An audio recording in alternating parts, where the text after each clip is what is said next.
Hi, I'm Jeremy from Recycled Cycling Bike Shop, safety sponsor for Rock CF Rad Tour.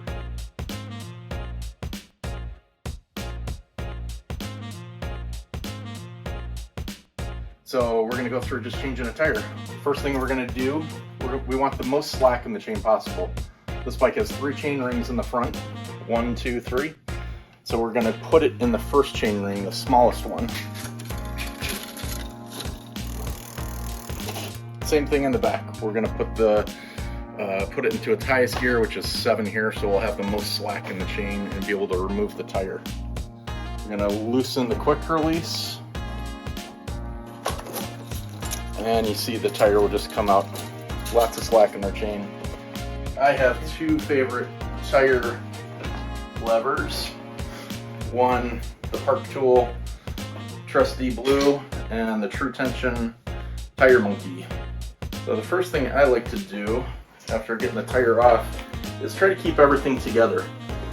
We want to see where this where the tire is losing air and why it's losing air. So we're going to start on the opposite side of the stem because we're going to have the most flexibility. There we go.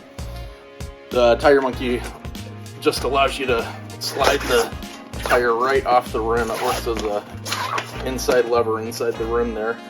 And again, once we've removed the one side, we're going to go back to the opposite side of the stem and we can just fold the tire over.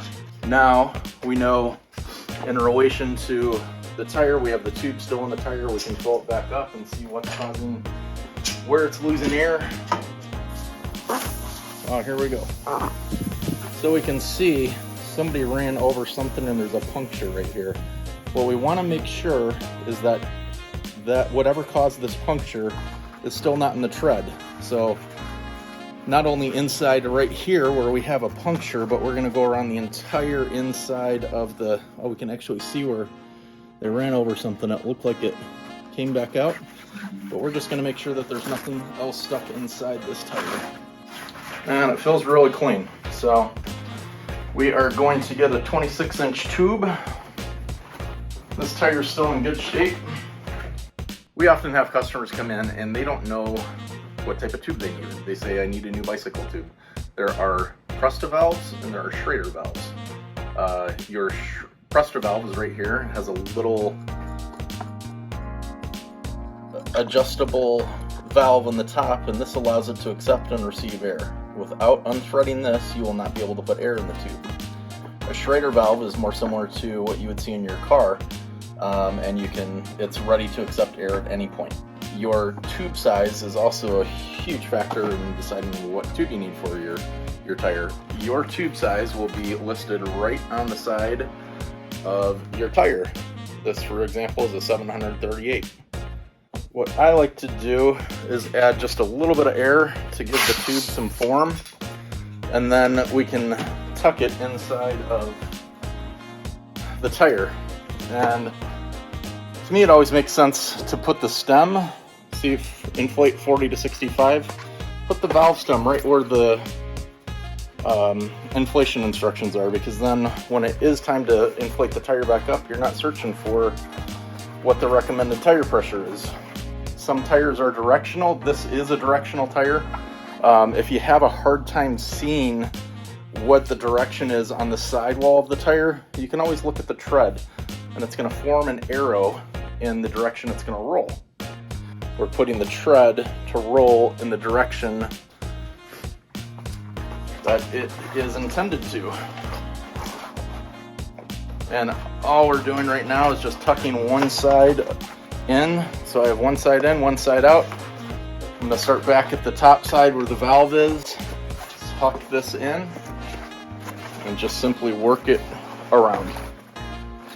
Sometimes they can get a little stubborn, the last little part, and you can just fold and work your hands over. And I know that sometimes looks and is way easier than it can be. It's 40 to 65, so we're going to go somewhere right in the middle, right about 50 pounds of pressure. And what I like to do on older bikes like this too is make sure that our tire is seating evenly and we don't have a bulge or we don't have anything popping out or not seating properly. And now we're ready to put the tire back on the bike. The wheel back on the bike, I should say. Again, we were in 7th gear, so put it around the top part of the gear and you're just going to lift it right into place. Quick release is going to go back on.